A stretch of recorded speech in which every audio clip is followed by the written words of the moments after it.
For a long time, I thought my stress was a result of my circumstances. I blamed it on work, responsibilities, trying to do too much, trying to be too much for too many people. I blamed it on the business I created.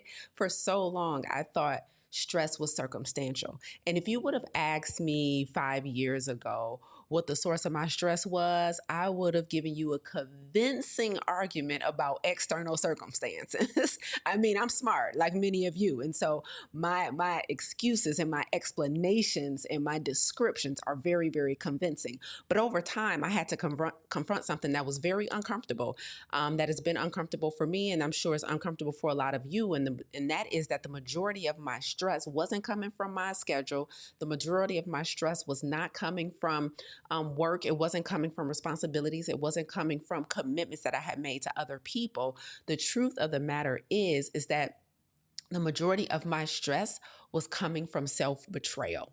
It was coming from self-betrayal, a habit that most of us have normalized, so much so that we don't even recognize it when we're doing it. And that habit has cost us so much peace. It has cost us so much peace. For a lot of us, it has cost us health. For a lot of us, it has cost us relationships. Self-betrayal is what happens when you know something needs to change and you keep tolerating it. Right? Self-betrayal is what happens when you know you should speak up, but you stay silent and decide to mute yourself. Self-betrayal is what happens when you know what's right for you, but you choose comfort, approval, and avoidance instead. At the root of chronic stress is not the circumstance. It's not the fact that you're a caregiver. It's not the fact that you're a parent. It's not the fact that you have up-team responsibilities. It's not the fact that you work a 9 to 5 and another 9 to 5 and a part-time job and trying to start your business. That's not what's at the root of your chronic stress. What's at the root of your chronic stress is self-betrayal. It's every time we do that, every time we betray ourselves, something subtle happens. We create a gap, and we create a bigger and bigger gap between what we know and what we do. And the more we create that gap, the more we normalize self-betrayal. And that gap is one of the biggest sources of chronic stress in our lives. And that's what I want to talk about today. I want to talk about this habit of self-betrayal that's at the root of stress and what we should be doing about it. Let me talk about relationships. Relationships, especially romantic ones, are nothing but moments of harmony and disharmony. When you're in a relationship, especially a romantic relationship, oftentimes we're simply cycling through moments or sometimes even seasons of harmony and disharmony, and everyone navigates them differently. Many years ago, my mom was married to my biological father, and they had a relationship that was arguably more disharmony than harmony. And they constantly, my mom was constantly subject to different forms of abuse, right? Emotional abuse, physical abuse. And he wasn't a great husband, and they weren't married for very long. As a matter of fact, at the age of 2, when I was 2 years old, my mom left my dad. Okay. And she sacrificed a lot to be a mother. She sacrificed a lot to be a wife. My mom stopped her college education. She ended up going back eventually and getting a bachelor's degree and a master's degree. But in order to be a wife and to be a mother, she stopped going to school. She didn't even get her driver's license till she was like in her 20s, like later in her 20s, right? And she decided to focus on being a wife and being a mom. And so she made quite a few sacrifices. She sacrificed things that she wanted for herself to show up for her family. But when I was 2 years old, my mom decided that the stress of this dysfunctional, unhealthy relationship, unhealthy marriage had become too much. And she decided to leave my father. And this wasn't a regular leave, right? My mom left my dad physically running down the street, right? It's a story that I've told before. I haven't told it a lot, but early last year, when me and my mom were talking about this, she gave me permission to tell this story. She gave me permission to kind of share, because I was telling her, I think this could be really helpful for a lot of people to better understand where they are and the decisions they make. And so when she gave me permission to kind of talk about this and to tell these stories, I begin to mull it around in my mind and think about all the different lessons that we can pull from it. And I've told this story once before when I was teaching radical obedience, but today I want to tell it in the context of stress.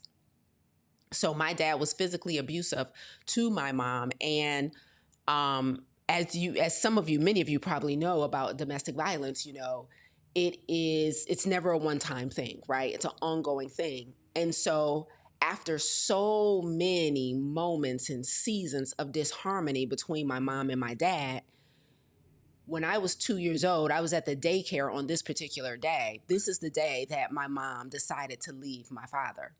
And when she left, she left in the midst of a fight, in the midst of an argument. And essentially, she ended up running out the house, running down the street, and she never went back. My mom left my dad. She went to go pick me up from the daycare and never went back. She left him, lived in a hotel for a while until she was able to get more stable.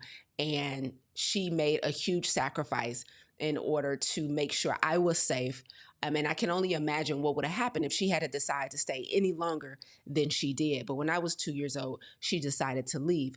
And stress oftentimes comes from exactly what happened with my mom, which is we reach a certain threshold.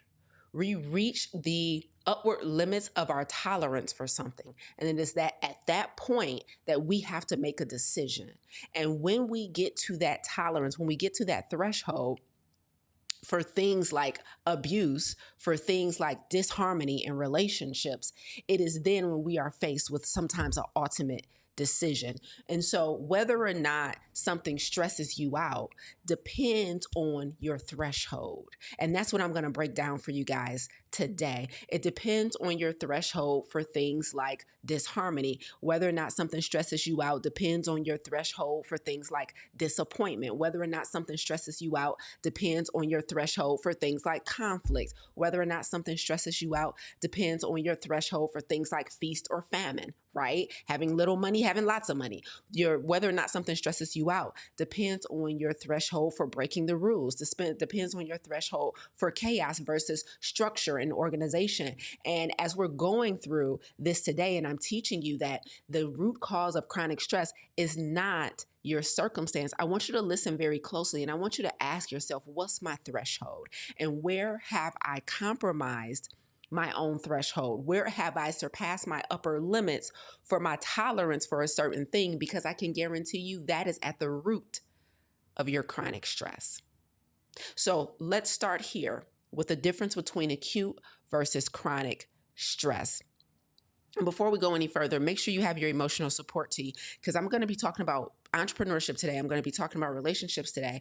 I'm going to be talking about health today. I'm going to use all three of those as an example of how they can become stressful. And if I come down your street, I want to make sure you're supported wherever you're listening or watching from today. So per usual, during Monday Morning Keynotes with yours truly, Coach Lisa A. Smith, make sure you have your emotional support beverage. Make sure you have your edge control. I don't know if it's warming up where you are in the world, but you might want to go put on some boots, because when I step on toes, it hurts a little bit. And I don't want y'all coming for me, and I don't want y'all to say y'all ain't been warmed. So make sure you have your emotional support team. Matter of fact, let's do a check in the chat here on YouTube. What are you sipping on? Did you bring some emotional support tea for this conversation about stress? Because you've been blaming it on your circumstance, and I'm about to blame it on you, and you might get mad at me. So let me know if you got what you need to survive this morning's Monday Morning Keynote. For me, I got green tea and mint. Y'all know, I love a little blend. I think I'm a teologist is my problem, right? I'll open up my cabinet and I'll be like, what I want to blend together today? That's my first problem. I think I'm a teologist, okay? So I don't blend it, green tea and mint, as if that's super sophisticated. But what y'all sipping on? Because I want to make sure y'all good. Carmel says she got cinnamon, AAA. Fit to be Queen on Instagram says hibiscus tea for me. Okay, hibiscus, she lowering blood pressure today. Y'all know hibiscus is good for lowering blood pressure. Anthony on Facebook said, I got water this morning. That's good. hydration is good because anytime you start choking on them feelings, you're going to need something to sip on. Okay. Gwendolyn said, I got mint orange mix. Okay. I love a good mix. I love a good mix, y'all. So y'all already know. Trumpet Fit says, had it early, but I'm ready.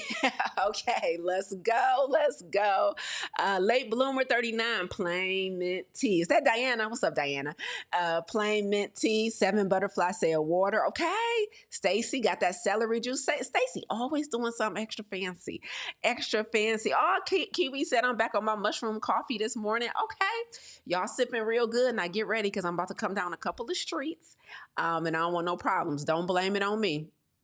Don't blame it on me as I blame this on you. Okay, so let's start. Those of you, if this is your first time here, welcome.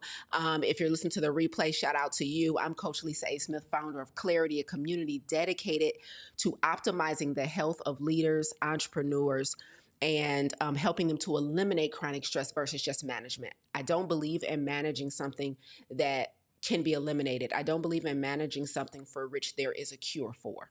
Okay. So I don't believe in managing conditions, diseases, and circumstances when they can be completely eradicated and eliminated. So we like to go the extra mile here in the Clarity community. So welcome to Monday Morning Keynotes with yours truly. We're here every Monday morning at 10 a.m. EST. Let's start talking about the difference between acute and chronic stress. And then I'm going to tell you why your chronic stress exists. Okay.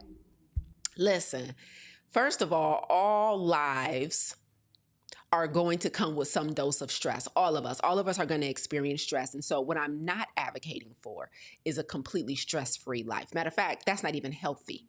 Right?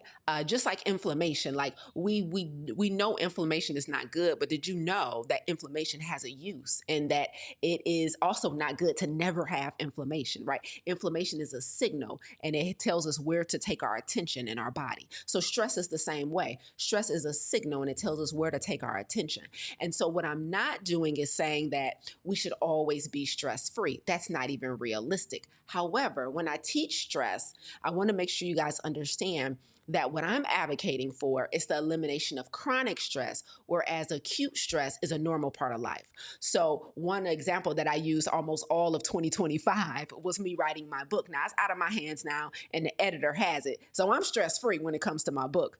But I'm currently writing a book about radical obedience. And for the past couple of years that I've been writing this book, for me, it has been a form of acute stress, right? Because first of all, my natural pace in life is really fast. So I tend to make decisions fast. I tend to get things done fast. When it's time to accomplish something, I execute fast. And so for the book to take longer than I ideally want it, y'all know we all want stuff overnight. We want microwave books. We want microwave businesses. We want microwave relationships. And sometimes stuff got to cook. You know what I'm saying? And so I knew I was not going to be one of them authors who clearly put out a book because they wanted to be an author. Not doing it. Shallow, no depth, not well thought out, not researched. I'm not doing that. And so because I've been trying to write a book that has depth, right, and is a manuscript that people will want to read over and over again, it's taken longer than usual, right? And that's not good for me because I like to move quickly and I like to check things off. But as a result, we're producing something that I believe will resonate with a lot of you guys and will be a staple on your bookshelf. But also because it's not my normal pace to move that slowly, because you got to write it, then you got to read it, then you got to revise it, and then your mindset change, and then you grow and develop, and you got to do some more revisions. It's a whole process that's honestly painstaking. And that has been a form of acute stress for me. Acute stress is good stress. I'm writing a book. It's a little stressful, but it's good stress. That's the type of stress we should all aspire to, right? We should aspire to the type of stress that pushes us, that challenges us. But most importantly, the two most important things about healthy stress is that number one, it's time bound. So it is very clear that I'm not going to be writing this book for the next 10 years, right? I'm just not that type of person to have a assignment sitting on my shelf that long, right? And so I'm not going to be writing that book for that long. So it's time bound. Matter of fact, I have set deadlines for myself. I have set deadlines for my editor. I have set deadlines for the team. I'm like, Kiwi, we're going to do a book pre-release. We got to have a deadline for some of this stuff, right? So healthy stress is time bound. Okay. But healthy stress is also ideally purposeful.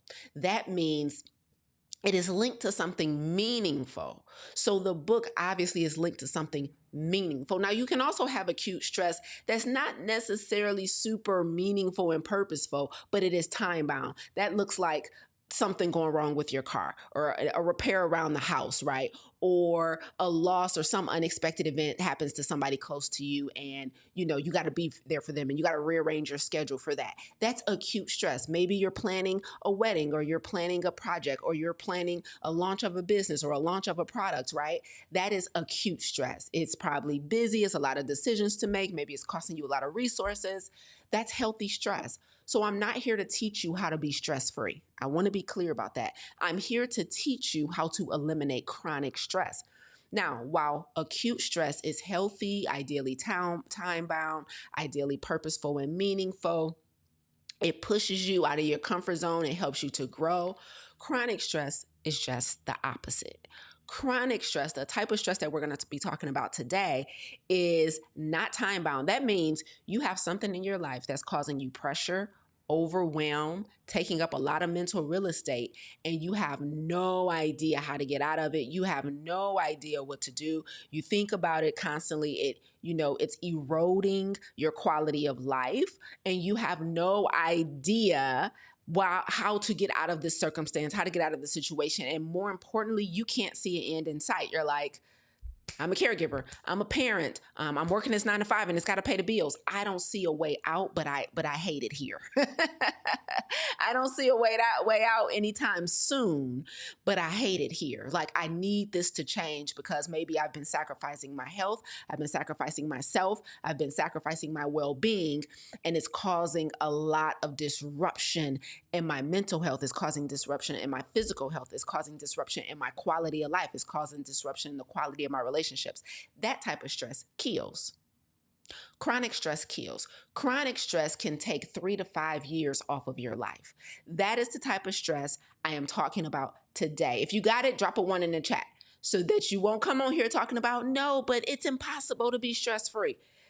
I know that. Acute stress, normal. Chronic stress kills. And many of us are living with chronic stress, but that used to be acute stress, but graduated to chronic. Okay. All chronic stress starts off as acute, but when we don't take the necessary steps that I'm about to teach you right now, it graduates to chronic. So if you understand that we're only talking about chronic stress, drop a 1 in the chat. Thank you. Thank you.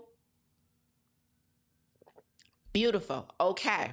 So I want to break this down for you guys because stress is a real thing that a lot of us deal with. And as we navigate life, I want you guys to be able to discern whether or not this is healthy or this is unhealthy form of stress. Okay.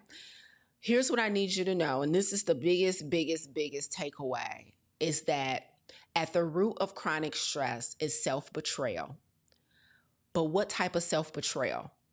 Self-betrayal means, in this instance, when it comes to stress, it means you have surpassed, or you have allowed your threshold or your tolerance for something to go on far too long. You have surpassed your tolerance for a certain thing. So you've been trying to function beyond your tolerance for fill in the blank. So the example that I gave earlier when I told the story about my mom, the relationship became stressful when she surpassed her tolerance for disharmony and conflict with my father. Does that make sense? Okay. Certain circumstances become stressful for some and not stressful for others because we all have a different type of tolerance, right? So when it comes to the stress that you're experiencing right now, somebody else can be then in the exact same circumstance. Y'all both working the same job. Y'all both dislike it, but you're stressed out. You're losing sleep, like you're losing your hair, you're losing your appetite, your mood has changed, everything, because your tolerance is different than the person sitting next to you.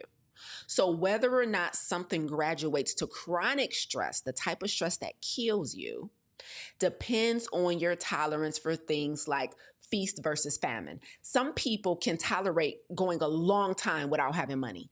Like just maybe just barely enough to pay their bills, just barely enough to keep the lights on, just barely enough to keep gas in a car. Some people have a high tolerance for that. Like I've heard people talk about it publicly, like, yeah, I know how to be broke, right? We've heard this, like, no, I don't went without for so long that I know how to be broke. I know how not to have money. Some people have a high tolerance for having low to no money.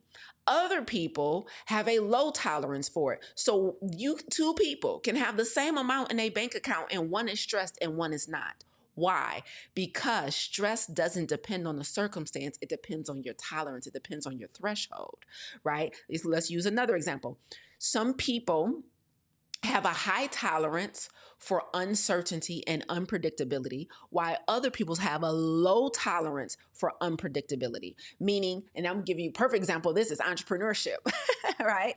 If you are one of those people who thrive on knowing what's about to happen, if you're one of those people who are only feel safe when you feel like you can somewhat predict the future, if you're one of those people who only feel safe when you feel like when everything is familiar, then you probably have a low tolerance for uncertainty and unpredictability, which means as soon as something happens that it wasn't as planned, then you are stressed out. Whereas somebody else might have a high tolerance for constant change. Somebody else might have a high tolerance for unpredictability. And because of that, constantly changing circumstances does not stress them out like the person sitting next to them. Now, let's use one more example, and then I'm gonna get into even more specific examples. Let's take harmony and disharmony, right? In relationships, right? Some people have a high tolerance for conflict. Some people can have people be mad at them and they don't lose sleep. Like some people can know, like, so and so don't like me right now. I done upset them. So and so don't like me right now. I done hurt their feelings. This group of people is disappointed in me right now. I'm gonna go take a nap. Right? Some people have a very high tolerance for what one would label as conflict. Other people, soon as they believe somebody doesn't like them, somebody's mad at them, somebody's disappointed with them, somebody's upset with them, as soon as they feel like somebody might think they let them down, they're stressed out about it because they have a low tolerance for conflict or disharmony, right? So here's what I need you to know. You and 100 other people can be in the exact same circumstance. That doesn't mean you guys are all going to be stressed out. It depends on your tolerance. Stress becomes chronic and deadly when you have been trying to function beyond your tolerance for too long. So the stressful circumstance only becomes an unhealthy form of stress, also known as chronic stress, when you try to function beyond your tolerance for too long. That means you might can go 2 weeks with not having a whole lot of money, but a month or two, you losing your mind. Whereas somebody else be like, man, I could be broke living on beans and rice for a year.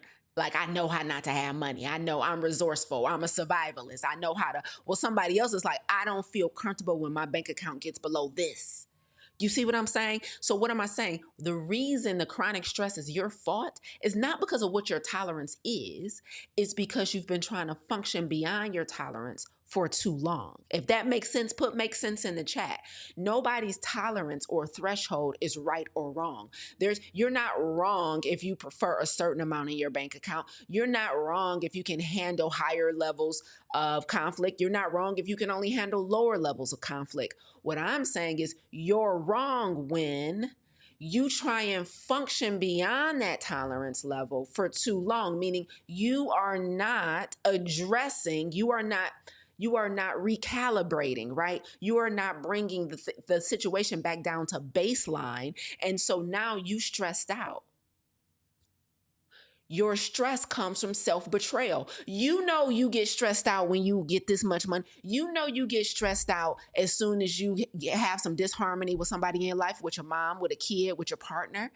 and you keep trying to function beyond it. You keep not speaking up. You keep not fixing the situation. And because you keep trying to function beyond your threshold, you stressed out because you're betraying your own threshold. You're betraying yourself. Let's get into a few more detailed examples of this because I know some of you guys are in these specific circumstances and I want to make it make sense for you. Let's start off with health. You guys know I spent the first 10 years of my coaching career as a health coach. So of course I can talk to health all day long. Okay. So listen, is we cutting in and out on Instagram? Let me know, Instagram, if we're cutting in and out. If you want to jump over to YouTube, you can just comment the word YouTube and it'll DM you the link and you can come over to YouTube. Okay. If the audio is cutting out for you on Instagram, just comment the word YouTube and join us over here. Okay. So let me give you a few examples. I spent the majority of my coaching career as a health coach. And so I've seen this like bucos. Is buco? Wait a minute. Forget the word I'm trying to say. I've seen this a ton of times, okay? I've seen this a ton of times. So here's what happens, okay?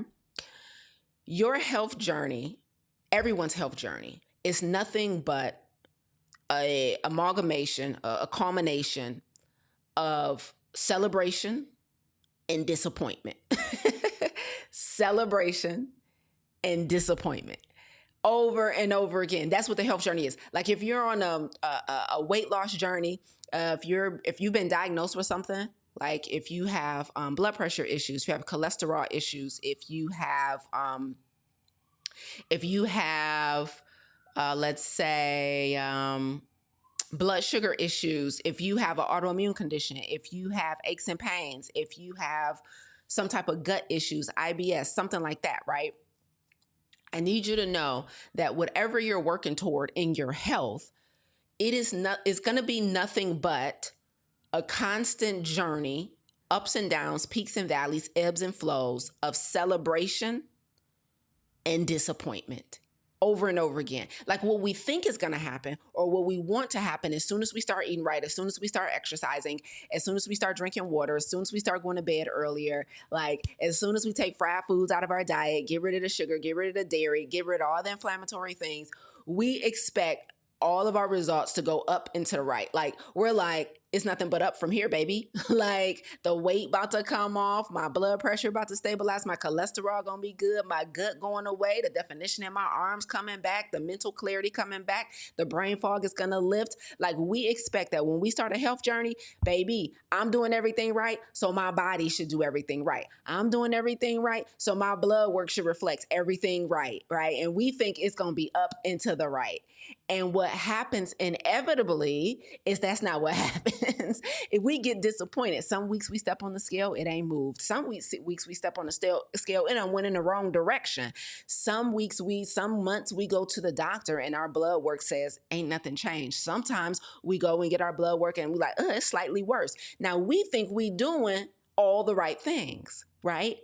And what happens is because we don't understand that the health journey is not always up and to the right, and sometimes it is ebbs and flows, and it is a series of celebration and disappointment, we get stressed out because our threshold, our tolerance for disappointment is low. Your health journey might be causing you stress because your tolerance for disappointment is low.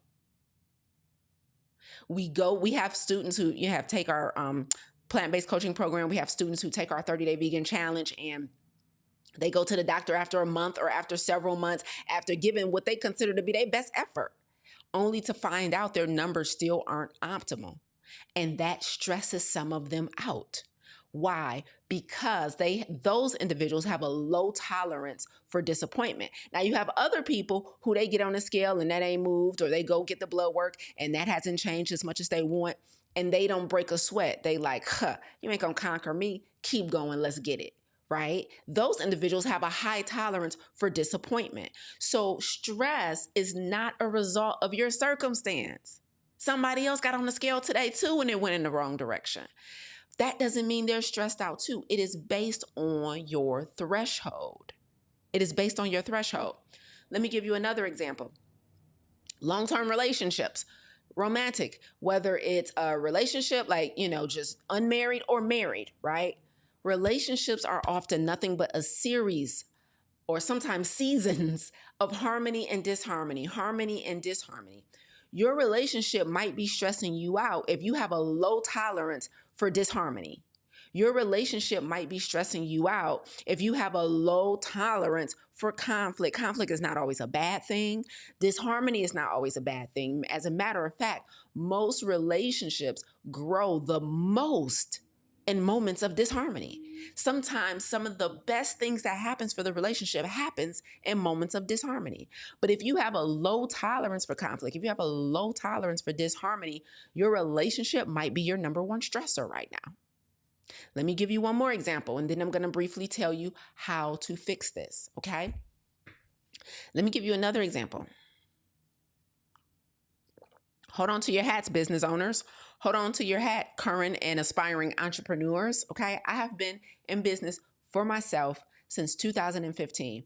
I have made my gift of speaking, teaching, coaching, and shenanigans responsible for paying my bills since 2015. My gift and my assignment and my business is responsible for keeping my lights on. Okay. That needed to be said, because entrepreneurship, for those of you who do not know or who have not been in it long enough to know yet, entrepreneurship is nothing but seasons of feast and famine. Feast and famine. See, unlike a 9 to 5, in a 9 to 5, you often have steady salary, steady pay, consistent, predictable. Like you can plan weeks and months in advance oftentimes with a 9 to 5. Now I get there's all type of varied ways of getting paid. I know some 9 to 5s, you're commission based, you're sales based, you're all of this project based. Okay, I'm not talking about that. I'm talking about the majority of people who can pretty much predict how much they can expect to take home at the end of a pay period. Okay? When people who have become accustomed to working a 9 to 5 try to transition over here into the world of entrepreneurship and business, many of them cannot survive. Not because they're not good at business or what they sell isn't a good product or service. It is because of their low tolerance for famine. Entrepreneurship, being in business for yourself, especially in the beginning, the first several years, are nothing but cycles of feast and famine. Y'all, we have had months in business where we made 50K. We've had months in business where we made well over 100K. 100K month. That's unheard of to some people. Make $100,000 in a month. I don't even make that in a year. So you hear stories like that, and it becomes very attractive. Like, well, let me throw my hat in the entrepreneurship ring. Let me tip my toe in the water. Let me see, because that sounds real appealing. That sounds real enticing. That sounds real attractive. Like, what? So for some people we've had 30K months, right? Some people like 30K in one month is crazy. 50K, 100K. People have $1 million days, $1 million months. This is real money that you can create for yourself. But what you need to understand about feast is that it also comes with months of famine. So we've had months where we've made well below 10K, right? We've had months in business where we've made way less than that, right? Where, and so the thing that determines whether or not somebody can survive in entrepreneurship as a business owner for 10 plus years is their tolerance, their threshold for feast and famine. I'm telling you, so one of my favorite things to listen to is entrepreneurial origin stories. And so when I listen to some of these origin stories of some of the biggest businesses and brands that we've heard of, when they tell their stories of months, weeks, sometimes years of famine, it is so interesting because I know that particular person has something that the average person doesn't have. For somebody to be able to survive going that long with just barely making it sometimes, with like barely making it to the end of the month, sometimes not making it to the end of the month and having to lay off people, having to let people go, having to put projects on the shelf that they can't afford to fund anymore. Like, that's a special type of character. So what happens is people get into this game, into entrepreneurship, and they literally try for like 1 year. It's so crazy. They literally tried for like a few months. They're like, I tried selling my offer. I tried to be a speaker. I tried to be an author. I tried to be a coach. I tried to make t-shirts. I tried to be an artist. And, after 3 months, they're fizzling out and they're looking for a plan B, a plan C. They're looking to get back in the marketplace, into the job market. And they should, because their threshold, their tolerance for famine is too low, and trying to be an entrepreneur is going to stress them out because they can't handle the pressure. They can't handle what it really takes to sell something month over month, to get people to buy from you month over month, and to do it enough times that it actually pays your bills where you don't have to work for somebody. Like, let's not glorify this. I hope I personally have never glorified it for you guys, because I need people to understand that it actually takes a high threshold, a high tolerance for famine in order to get to the feast. And that's partially why many of you guys have been following me for years. And I've been a business coach for years, and I've been teaching business for years. But this is partially why I often don't talk about how much we make in business, because I don't want to give people a false sense of like everybody can do this. And I don't want to give people a false sense of like, I don't want to glorify it. Right? Because you can make exceptional money. You can make really good money. But the part that matters more than that is you have to have tolerance. You have to have a high tolerance, a high threshold. And if you're somebody who's coming from the 9 to 5 space where you're like, my work ethic can vary from week to week and I can still take home pretty much the same amount at the end of 2 weeks, you're not going to survive in entrepreneurship. One of the characteristics that you have to have in entrepreneurship to survive is a high, strong work ethic. And most people, because they come from a 9 to 5, more predictable space, they are used to being able to vary greatly with their work ethic from week to week and month to month and still get a check. Business don't work like that. Like, my work ethic has to stay high consistently. You can't just be like, I'm gonna do videos this week, then I'm gonna slack off next week. I'm gonna create content this week, then I'm gonna slack off next week. I'm gonna run my coaching program. I'm gonna sell my offer. I'm gonna make my t-shirts. I'm gonna sell my cups, and then I'm tired. I don't feel like designing. I don't feel like answering questions. I don't feel like making decisions. I don't feel like customer service. Like, your work ethic sucks. You won't make it here. Like, you won't make it. And so you have to understand that entrepreneurship is nothing but a series of feast and famine. And if your threshold for famine is low, then you're probably going to be stressed out as a business owner, right? So let's talk about how to fix this. I gave you 3 examples on why chronic stress exists for us. It's not because we have a certain threshold that's different from somebody else. It's because we constantly try and function and survive and perform beyond our natural threshold, right? So I gave you an example in health. I gave you an example in relationships. I gave you an example in entrepreneurship. Now, let me tell you your 2 options for fixing it. Let me tell you your 2 options for correcting it before we get out of here today, okay? So if you find yourself, you're currently in a state of chronic stress, not acute stress, that's the healthy stress, but chronic stress, like it's really compromising your health, your quality of life, all the things, okay? And the root of your chronic stress, as we've talked about, is self-betrayal, right? You keep betraying your own personal threshold. You keep betraying your own personal tolerance level for something, okay?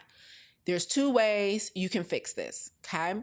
The first way is that you can adjust your tolerance, okay? The first way is that you can adjust your tolerance. So if you come into entrepreneurship and you want to really pursue this thing, like you want to go all out, like you really want to get a business to a level where it sustains you and your family financially, okay? you can adjust your tolerance, right? You can raise your tolerance for famine. Okay. You can raise your tolerance for uncertainty. Some people don't survive in business because of all of the unpredictability, right? Whereas when you're working a 9 to 5, when you're working for somebody else who makes all the decisions, makes the rules, who has already proven that their product has product market fit. When you work for somebody else who've already done all the hard stuff and they're just hiring you to come on and help, then things are a little more predictable. But when you're working for yourself, there's way more uncertainty. So in business, you can raise your tolerance for uncertainty. You can raise your tolerance for unpredictability. You can raise your tolerance for famine. You can adjust your tolerance, right? In relationships, if you're sick of your stress coming from disharmony in relationships, you can adjust your tolerance for disharmony. You can adjust your tolerance for conflict, right? And adjusting your tolerance is not a light switch. It's not an overnight thing. So I'm going to tell you the second thing. The second thing is what helps you to adjust your tolerance. But one way to correct this self-betrayal is adjust your tolerance, right? Like if you only thrive when things are super organized, but it's hard for you to thrive and you get stressed out when things are a little more chaotic and all over the place, you can adjust your tolerance for that, right? You can adjust your tolerance so that you can deal with chaos a little longer, right? But Lisa, what helps me to adjust my tolerance? Well, that brings me to number 2. The second way that you can correct the self-betrayal that's been happening that's causing you stress is you can adjust your expectations. Okay. So the easiest way to adjust your tolerance and your threshold is to adjust your expectations. So let's go back to the entrepreneur example. You're trying to start a business. You've never done it before. The majority of your life, you worked a 9 to 5, or you worked in some type of way where somebody else is paying you and you can pretty much predict your income. Okay. But then you come into the business world and you like, I think I want to take a shot at this because I have a certain gift or something I want to offer the world. I haven't seen anyone quite do it like this or tell the story quite like this. And I really want to own this, right? And I want to be responsible for putting this into the marketplace. But because you've never been an entrepreneur, because you've never started a business, because you really have this idea in your mind that I'm going to create this offer, I'm going to create this product, I'm going to create this service, I'm going to put it out into the marketplace. And somebody has told you that if you build it, they will come. Somebody has told you if you build it, they will buy, right? And because you don't have a lot of business acumen, you just have your talent or your knowledge base or your mastery, but you don't have a lot of business acumen, you are sadly mistaken. So your expectations have told you that if I build it, people will buy from me. If I tell people about it, people will say yes. But then you get a business coach and you come into the Clarity Mastermind and I am your coach and I start resetting your expectations on what it truly takes for somebody to spend their money with you. Now you have to recalibrate your expectations. You thought that I was just going to go into the kitchen, bake the best cake, and everybody will line up around the corner. That's not how cake selling works. You can make the best cake, but the only way you're going to sell it is if people taste it, people like it, people tell other people about it, it's set at the right price that makes sense for the marketplace. And that only happens when you market it. That only happens with visibility. That only happens when you decide to come from behind the scenes and get in front of the scenes and tell people. You thought if I bake the best cake, the world is going to automatically know about it. You have to recalibrate your expectations on what it takes to get a sale, what it takes to get recurring sales. So 2 ways to eliminate chronic stress when the source of your stress is self-betrayal. 1, you can adjust your tolerance, or 2, you can adjust your expectations. The only way to adjust not the only way, but the best way to adjust your expectations is that you receive wise counsel from someone who's already done it and they can tell you the truth on what to expect. Let me give you another example. Let's take health. Remember earlier I said a lot of times our health stresses us out because we have a low tolerance for disappointment. If you have a low tolerance for disappointment, but then you get a health coach who tells you, well, honestly, on average, when you go to the doctor to get your blood drawn and they tell you your A1C, the marker for type 2 diabetes, did you know that is a 3-month average based on the life cycle of your red blood cells? Oh, so now I know if I start my health journey in January and then I go to get my blood drawn in February, it's still drawing data from the stuff I ate 2 months before January. Now I got to adjust my what? Expectations. Why? Because I was making my expectations set on my personal desires, but they were never based on science, facts, data, all of that. And so you can either adjust your tolerance for disappointment in when it comes to your health, or you can adjust your expectations. And when you adjust your expectations, it has to be from wise counsel, from someone who has been there, done that, have intimate exposure to the problem you're trying to solve, and can tell you what you should be expecting based on their past experience with that circumstance. Does that make sense, y'all? Give me some feedback in the chat. Do you guys understand how chronic stress is not about it's not because you got bad blood work back that you stressed about your health. It's not that you haven't made sales in the first 3 months that you stressed about business. It's either because your threshold for something is low, or your expectations were never based on science, data, facts, the real world. They were just based on what you would have liked to see happen. So you can adjust your threshold, or you can adjust your expectations. Does that make sense, everybody? Tell me that makes sense. Tell me we rocking and rolling. Tell me that's resonating. Right? Because for so many of us, right, we are disappointed constantly. Like, we thought the relationship was going to look one way, but we have no we never been married before, right? We have no point of reference. And for some of us, we've never seen a blissful marriage, and we have no point of reference. And so we're just like, we're not supposed to have disharmony. And it's like, who told you that? And your threshold and tolerance for disharmony is so low that I done made a mistake getting married. I done made a mistake in this relationship. It's like, no, you need to either recalibrate your expectations or increase your threshold. Right? Okay. Y'all got it. All right. Sharina said, this is good. I'm so glad. This is what I'm teaching starting tonight inside of our stress elimination lab. Our stress elimination lab, I teach every so many months. The last one I taught was in November. So this will be the first one of 2026. It's a 5-day lab where you're with me for 5 consecutive days, Monday through Friday, 7 p.m. EST. And I'm teaching you how to make these adjustments, right? This is what we're doing inside of the stress elimination lab. I'm going to teach you how to adjust your threshold. I'm going to show you what your threshold is. Tonight in our first class, I'm going to teach our students, I'm going to reveal to them what their stress response is. It's going to be fun. We got to exercise. I'm going to reveal to them what their stress response is. And then we're going to spend the remainder of this week helping them to adjust their expectations and their threshold for stress. Because I think many of us, we're dealing with stress and we just keep blaming it on external circumstances. And that's just not what it is. And so I want to make sure that I'm teaching you guys about stress so that you can reel this in, because for a lot of us, it's shortening our life. And so if you want to join us in the Stress Elimination Lab, which is happening March 9th through the 13th, starting today, in less than 12 hours from now, just comment the word lab if you're watching on Instagram. And if you're on YouTube or Facebook, the link to register for tonight's Stress Elimination Lab is pinned right in the comments. So just click on the link that's pinned at the top of the comments if you want to join us in the Stress Elimination Lab starting today, because I'm going to be teaching you how to adjust your tolerance, how to stop betraying yourself. Because again, I want to say this so everybody understands, there's nothing wrong with you. Meaning it's okay if you have a low tolerance for conflict. It's okay if you have a low tolerance for famine. It's okay if you have a low tolerance for disappointment. It's okay if you have a low tolerance for chaos. It's okay if you have a low tolerance for uncertainty. The issue is you keep betraying that tolerance. Like, when you feel yourself approaching that tolerance, that's when the adjustment needs to be made, and you keep passing by that invitation.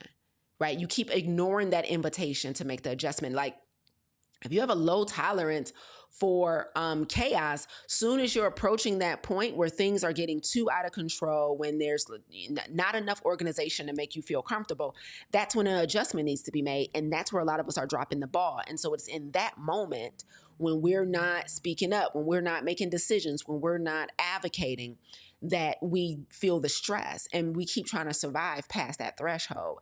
And so no one's threshold and tolerance has to look like someone else's. That's not the invitation here. The invitation is to stop trying to function beyond your personal threshold.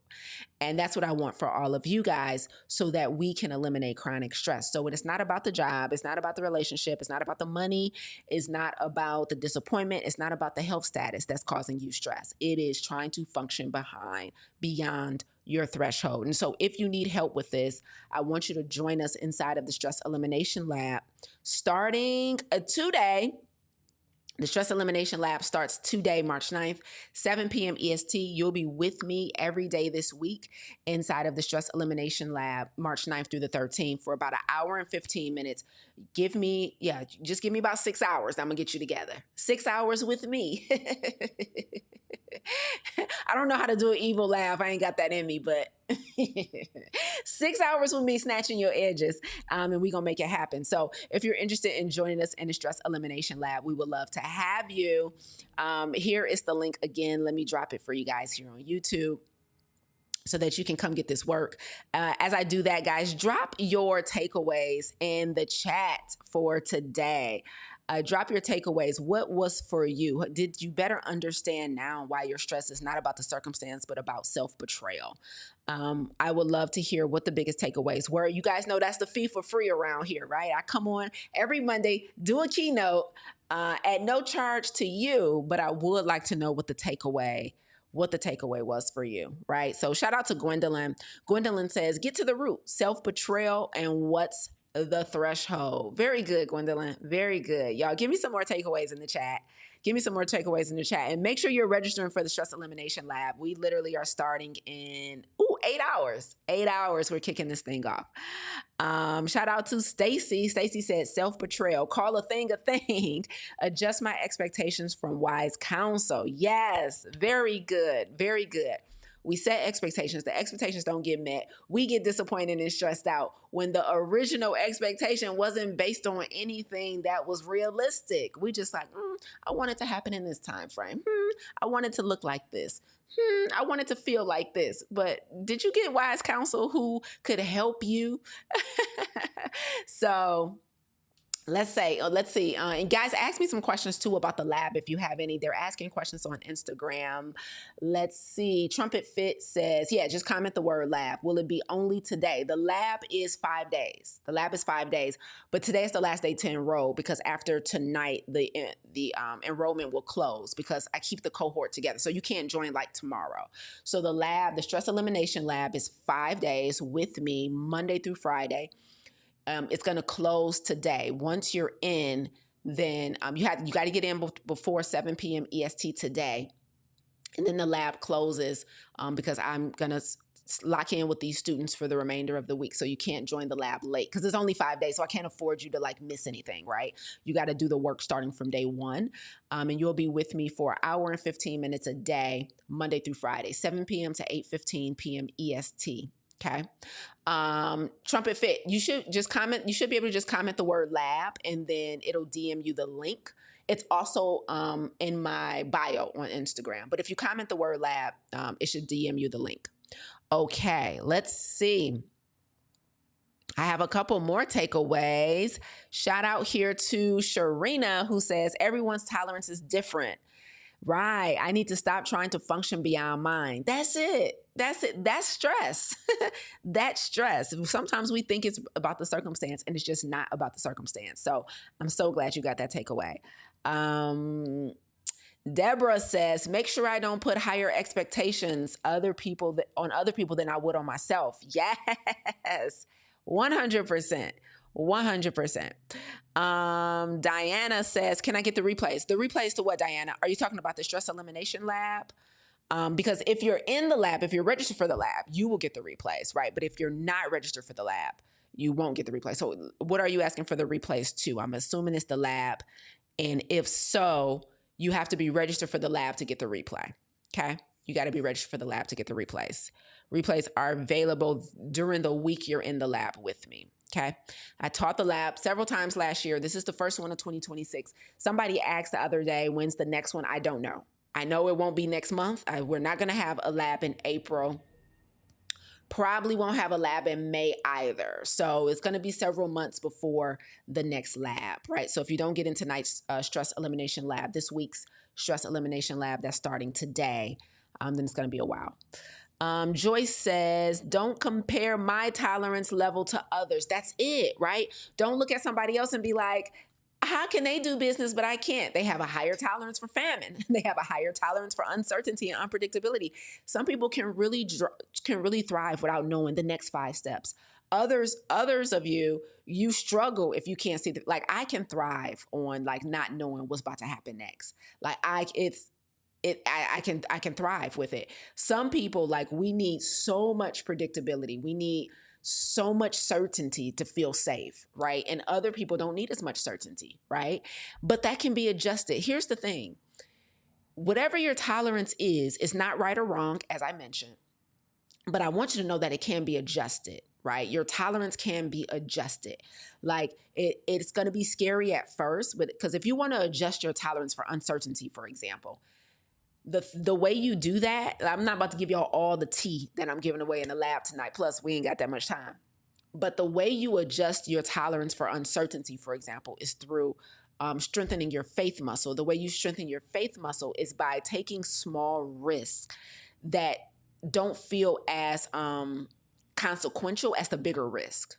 Right. And so when you do that, when you take small risks that don't feel as consequential, meaning the consequences aren't as big as when you take the bigger risk, that's how your faith muscle starts to strengthen a little bit at a time.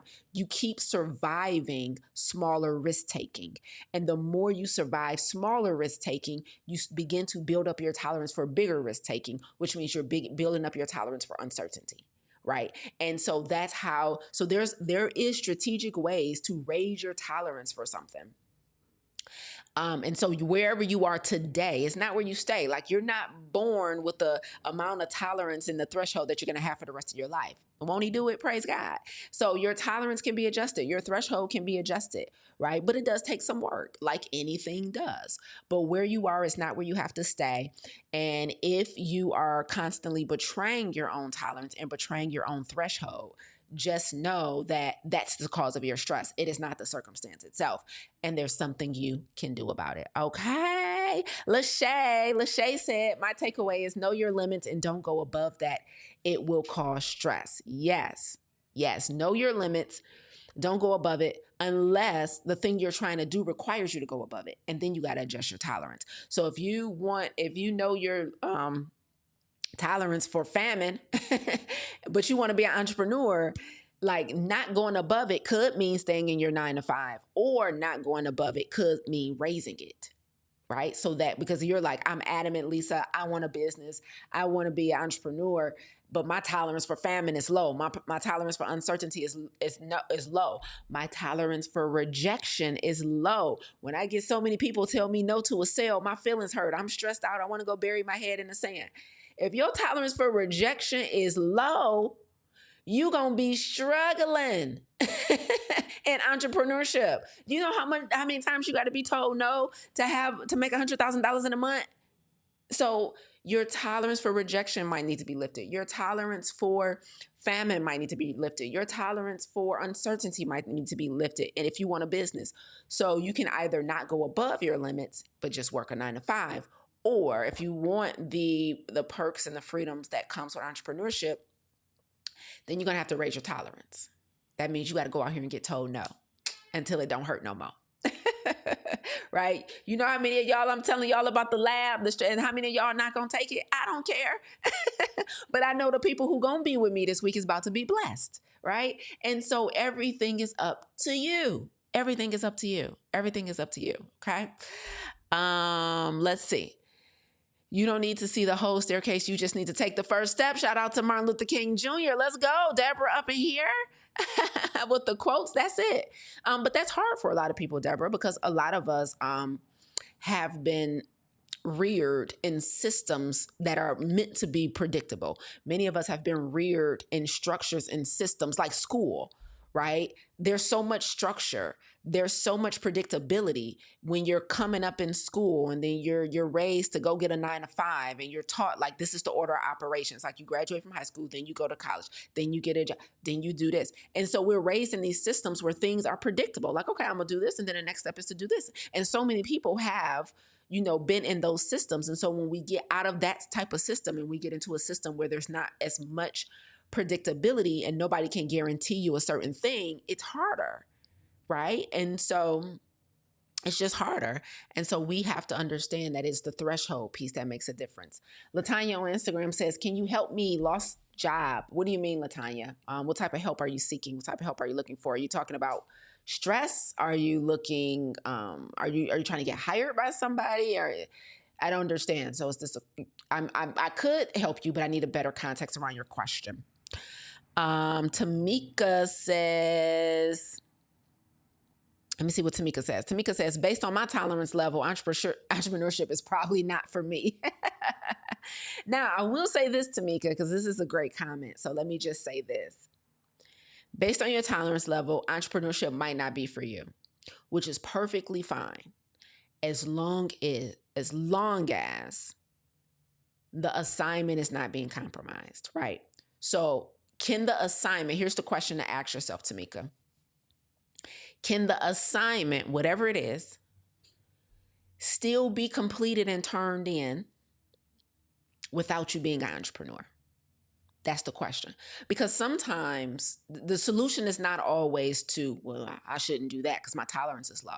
Sometimes the solution is what I mentioned, which is you got to raise your tolerance because the assignment requires you to be an entrepreneur. But if the assignment doesn't require you to be an entrepreneur, and if you could fulfill the assignment that God has for you without having your own business, by all means, run full speed ahead and do it that way.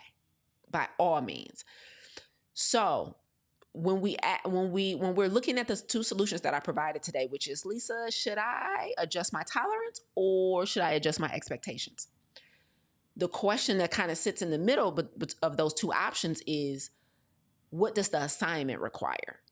Y'all know I'm big on radical obedience. So what does the assignment require? If the assignment requires you to do something that will compromise and run straight up against your own tolerance, now we got to look at resetting our expectations versus not starting a business, right? And so that's something that you have to decide on. What we don't want to do is be out here like, my threshold don't go that far. I'm not doing that. I'm not doing that. I'm not doing that. But the assignment requires you do that, and you do this, right? So just make sure that you are not moving into disobedience when you say that, okay? Okay, Tamika, then you good to go, baby. Tamika said, yep, the assignment can be completed without me having my own business. Then, child, don't do it. Live your best life working for somebody else. You hear me? It's okay. It is safe. It is a great way to do things. Okay, let's see. Any other questions, takeaways? Okay, so you guys have the link for the Stress Elimination Lab. It starts today, March 9th through March 13th. Okay, you'll be with me for an hour and 15 minutes a day from 7 to 8:15 p.m. Eastern. Tonight, in today's first class, I am going to be breaking down 3 lies about stress that we've been telling ourselves that's keeping us stressed. And then I'm going to reveal to our students what their stress response is. I'm going to be breaking down the 4 different types of stress response so that we can self-identify which one is you, and then we're going to build from there for the rest of the week. So it's going to be a good week. Stress Elimination Lab starts today in about 8 hours. For those of you who will be there, I will see you there. For the rest of you, enjoy the rest of your day. Until next Monday, I'll be back here with another keynote at 10 a.m. EST. Until then, you guys take care of yourselves and each other. Bye, y'all.